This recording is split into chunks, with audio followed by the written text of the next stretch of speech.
Noon, ang Imbaya o mas kilalang Carmen ngayon ay isang barangay lamang sa bayan ng Bilar. May mabisang lupa para sa agrikultura at may mainam na supply ng tubig.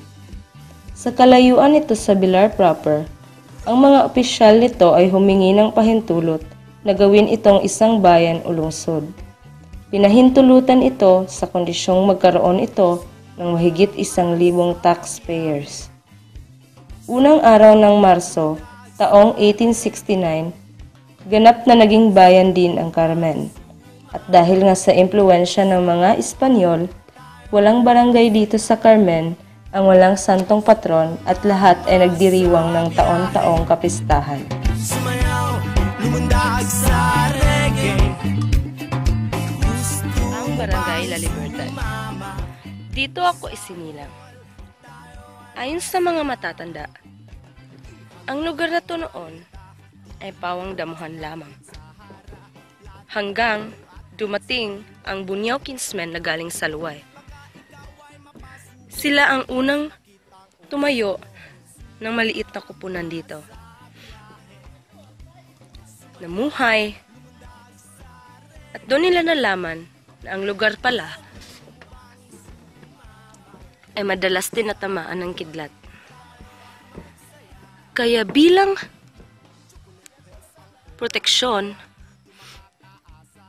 napili nila ang Inang Birheng Guadalupe para maging santong patron ng aming munting kapilya.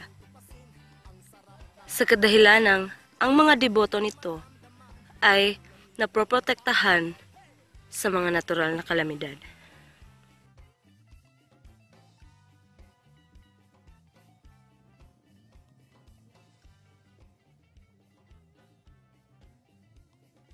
Kami ng mga kapatid ko, nakita namin yung espada ni tatay at sabi pa niya galing daw ito sa mga magulang nila.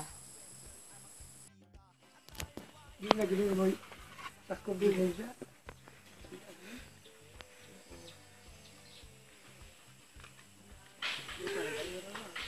Kaya sa una ka naman ako nila ikabira niya.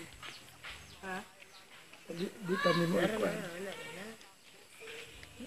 Sa amin kami nila. Kung namin na pag dihat ng papa, hinagihatan niya sa akong uyo mo sa una niya, lulo kita. Papa ni mama.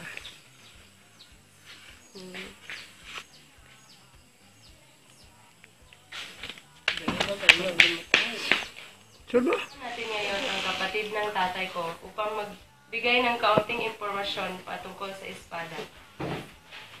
Sa pangalan ni Mutay. Pila na may edad ni mo?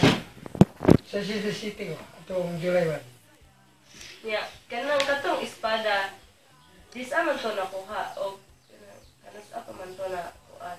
Dugay na to, kaya sa pagkatong akong lulo, ang uyong itatawag sa lulo na ginaho, hindi mo na ipon.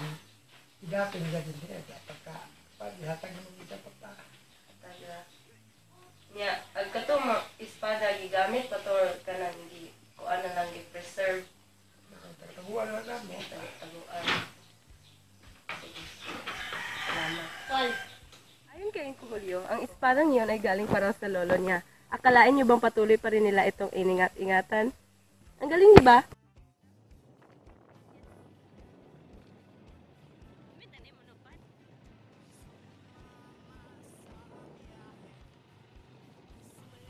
Ang tubig ay pangangailangan ng tao. Sinasabing ang tubod na ito ay mahigit 70 taon ang pinagkukunan ng mga mamamayan dito. Hindi raw ito nauubusan ng tubig sa dami ng taon na nagdaan. Noon, nahihirapan silang kumuha ng tubig kasi kinukuha pa nila mula sa ilalim. Nitong mga nakaraang taon, napalagyan na ito ng jutmatic kaya hindi na mahirap para sa kanila ang mag-igib ng tubig.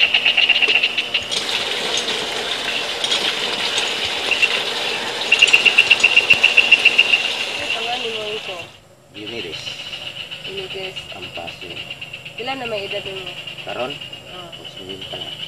Anang, pila na mo katuig? Ituyo ano? Ya, pila na po mo katuig nga tikuhang tubig ano? Mga 14 na katuig ni ini. Buat pagbayad ng ini. 14 na po katuig. Ang tubiga.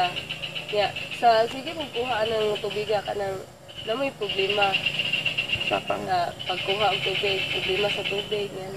problema na mo sa una, kay kabunon pa niya. Wapay gitmatik. Ba. Ja. Naman po yung ubang tigkuhag tubig anino. Na si Prune. Nakaroon daghan na sila kita posisyon si Imay ng kuan. Nya, kuan wala lagi mo problema. Kuan Hindi mo mo problema mag-inom. kay na may bomba. Sige, salamat.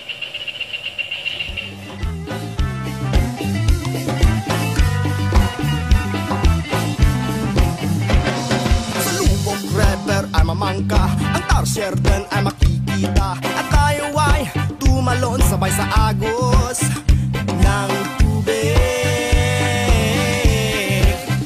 ng tubig. Sa Panglao Island ay maligo, at ikaw ay mapapatakbo sa puting buhangin, ika'y gigiling ang sarap mag-swimming sa balong malalim. Sumama sa biyahe, sumayaw, lumundag sa reggae. Gusto mo bang sumama sa buhol